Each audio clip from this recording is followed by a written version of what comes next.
So, I had a series of dreams that started around 2001,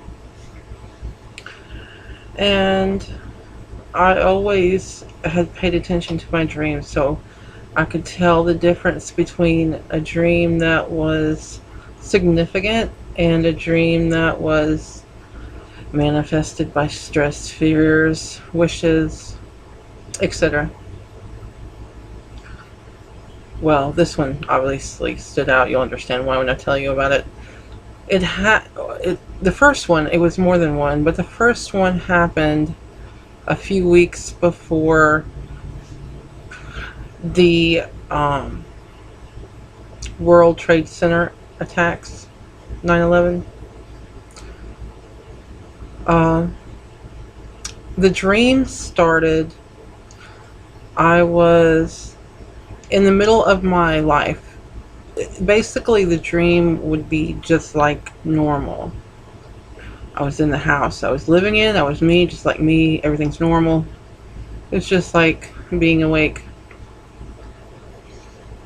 And I hear a noise, and in my head I say, that's an airplane, okay? And then the noise changes, but kind of subtly. And in my mind I think, oh no, that's not an airplane, that's a bomb. Then the dream changes dramatically, and I go from that to I'm standing in a line, and I'm in my old high school. Even though this is a while back, I was still out of high school for a while. Um, I'm standing in this line at my high school. Everything seems normal. People around. I'm in the middle of the line. People are talking and just kind of relaxing, just like you would be at the grocery store. There was a guy behind me who, at the time, I was dating. And he was talking to another female. I didn't seem to be too concerned about it. It wasn't a big deal. So everything seemed normal until it wasn't, because out of nowhere I got this overwhelming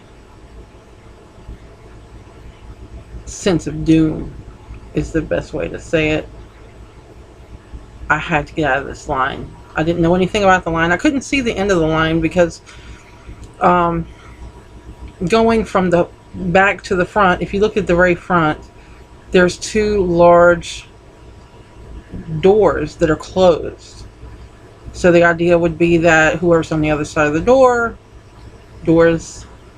would open the doors, and people would go through, and they close the doors again until you get to it. You don't really know what it is.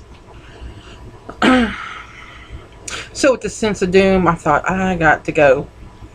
I looked to the guy behind me that I was dating, who was still occupied with this other female, and I'm trying to nudge him, and I'm like, hey, we gotta get out of here. He's not listening. So I decided to go on my own. I'm not going to make a big fuss. I could tell that was the thing. I could tell that I had to go. I had to get out of this line, but I still had time to, nobody else noticed. There was no other panic going on, just me. So I decided to quietly leave, and I did. There was a side door leading outside, and again, just like my high school, maybe many high schools are like this.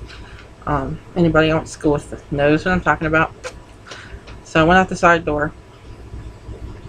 As soon as I got through the doors, and it's daytime, it's a beautiful day. As soon as I got through the doors, I realized what I hadn't thought of, in the dream before that, which was the military. The best way to describe it, and I actually didn't know what this was at this time because I hadn't looked any of these things up. Basically what was happening was martial law. The government was everywhere. The military was out And they were gathering people. That's the best way I can put it. They were going down every street to every house to get people to go to these lines, essentially. Now, I didn't know what their story was, but I knew that it was a lie and that nobody was figuring this out. And that I needed to go. I need to get out of there. Well, I got out of there. I started stealing vehicles. It's terrible. But I did. I would steal a car. I would go so as far as I felt like I could go, and I'd get out and get another one.